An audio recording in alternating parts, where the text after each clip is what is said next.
Good evening. It is Thursday, February 1st, 2019. Writer's update. Going to do writer tip, game session update, and a little story time. So, writer's tip. I was doing some editing that had a scene with a bunch of characters and thinking from a reader's perspective, especially if they'd put down the book and picked up started reading at that chapter sometime later, days or weeks later even, how confused they might be with a bunch of different characters. And what can I do to make that easier on the reader? And grouping them by social tribe or team was my solution. So it was a group of three, and then a group of two, and then a group of one.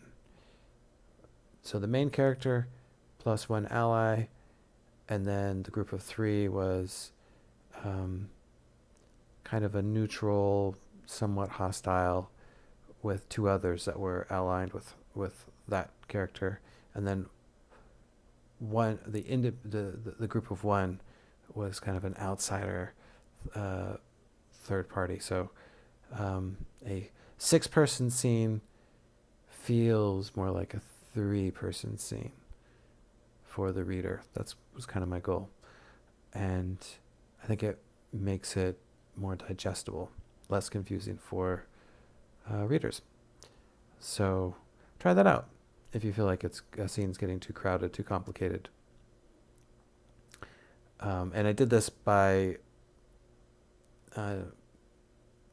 physically grouping them. So let's say the group of one guy moves around the 3 group.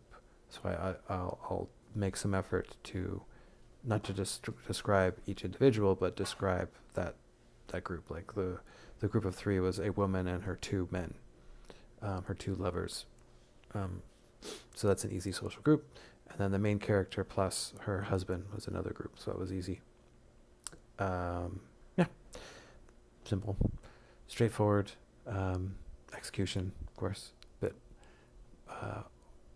harder to perfect, but the idea I think is straightforward.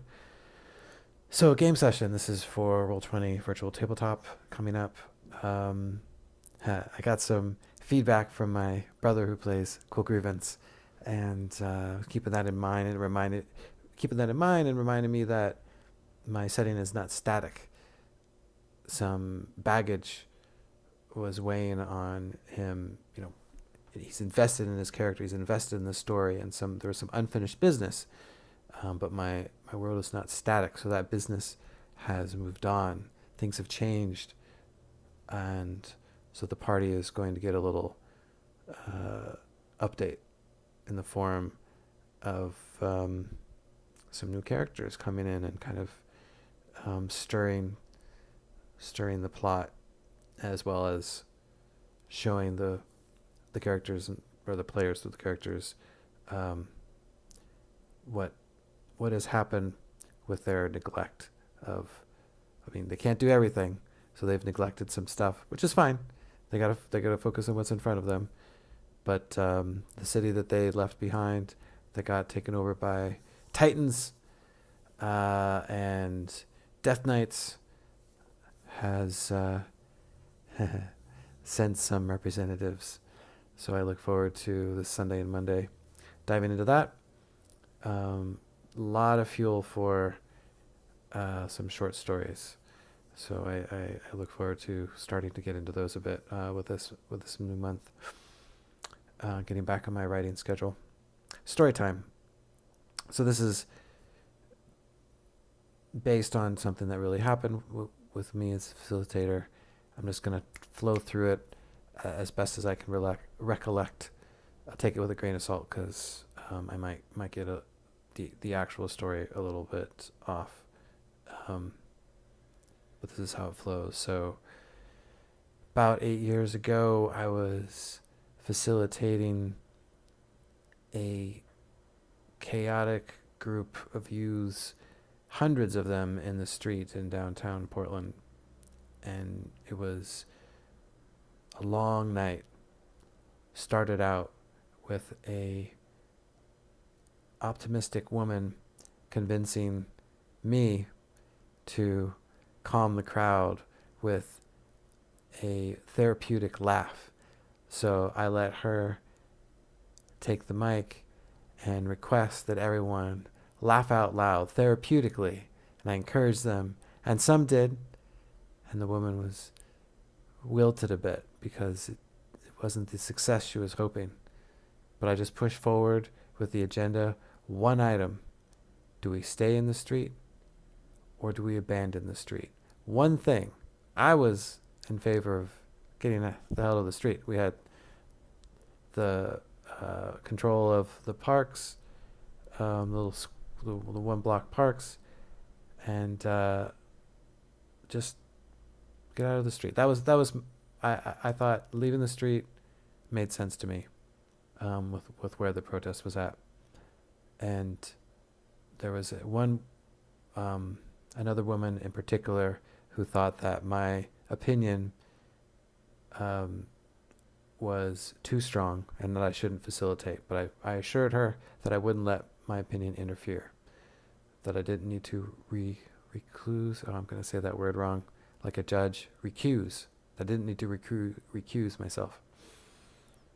And so for hours, we tried to talk it out with hundreds of people new to the idea of the consensus process, trying to get consensus from a mob of people. Mob's a harsh word, but a large group of excited youths, all ages, but it was definitely a younger crowd overall, to decide just simply to stay in the street or to go out of the street. And it was ridiculous, but it was magical. Hours went by, and the group finally, in exhaustion, decided to stay in the street. And that woman, not the laughter woman, but another one, let's call her Enraged. Enraged was happy, and she actually gave me a little nod, like, okay, I got what I wanted, and you facilitated me getting what I wanted. And so she stayed in the street. I went home because I wasn't camping there. I would just come and help out. I didn't feel comfortable camping there. Yeah, it just wasn't for me. But I was doing my part, enabling. Later I felt I was enabling too much, but at that time, that early on, I felt useful and facilitating, volunteering with my facilitation. It was a great experience, and it was one of those once in a lifetime kind of things. Hundreds of people deciding to stay in the street. One decision. And I heard 3, 4 in the morning, something like that, the police came, and there was very few people sticking it out, camping in the street. Just a handful. And they got swept up, pushed aside, and the street was open. All that time, all that passion, and they just wore themselves out with this decision, and it kind of broke the will a bit of Occupy Portland, I think. It fractured things, doomed to go that way anyway, but it sped up the process, I think, that we couldn't stick together, we couldn't stick with the decision we made as a group. And maybe it was that morning or soon after, Enraged voluntarily was resisted arrest, got arrested because of that, was held for a while, a few days, a few weeks, maybe just a few days, with some others. And when she got out, I called her Enraged, because when she came out, she was storming. She was stomping. It must have been weeks, because we'd already moved out of the parks, I think. I remember we were in Pioneer Park then, and she came storming out, and I kind of was happy, like, oh, hey, how's it going? She did not acknowledge my existence. She was so enraged. that she had been abandoned, that the group had voted to stay in the street, but didn't follow it up. Just said, yeah, we should stay in the street. But by not actually being there to hold it, abandoned her and the radicals that actually followed up with the decision to their fate. And that was a wake up for her. It was amusing to me. So the moral lesson, I think, is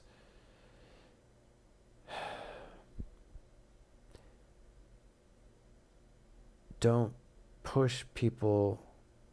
think that when you push people to a decision, they're going to stick with it. If they don't feel impassioned to stand up and defend a decision, then you haven't really gotten consensus. You've bullied them to a decision. So a little insert of real life from about 8 years ago, almost 8 years ago. Have a great week.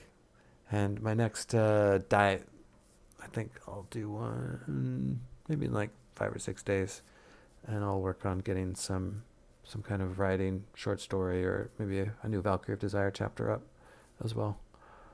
This next week, we'll see. Haha.